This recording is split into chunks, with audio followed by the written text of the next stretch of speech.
What's up guys, Mike here, the Detroit Borg with a quick look at Samsung's newest portable SSD, the T5.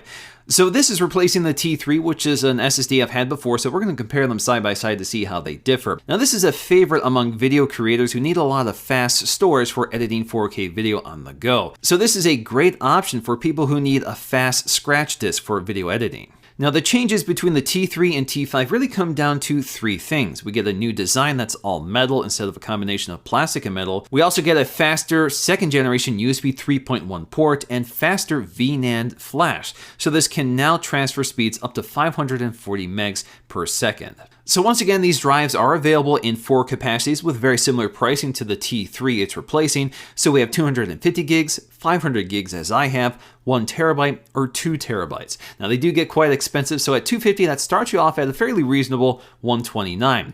500 gigs is $200, 1 terabyte is almost $400, and 2 terabytes is almost $800. But if you're a Mac Pro user, you know that storage gets a lot more expensive than that if you want to build it in. Included with the drive are 2 USB cables. We have USB Type A to C and USB-C to C.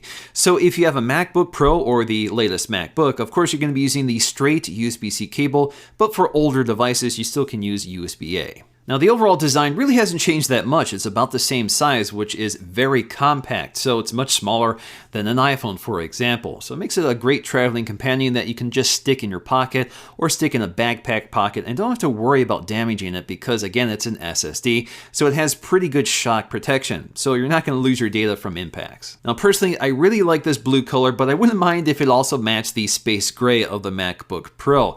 Now if you want the black color, you're going to have to go for the higher capacity, so 1 terabyte or 2 terabytes. The lower capacities come in blue. Now this is a metal unibody design, so it should be pretty durable. They even have chamfered edges along the side to give it a little of a more premium look. Now when you connect this to a computer, we do have an LED status light which is invisible until it's lit. Now when it comes to performance, you should see a read and write speed of about 540 over 515 if you have a computer with USB 3.1 Gen 2, as I have with the MacBook Pro. I'm not quite seeing the maximum potential here with my benchmark, but it's pretty close. Now generally speaking, that's a fairly modest gain over the T3, which had a read-write speed of about 450. That's a Gen 1 USB 3.1 port.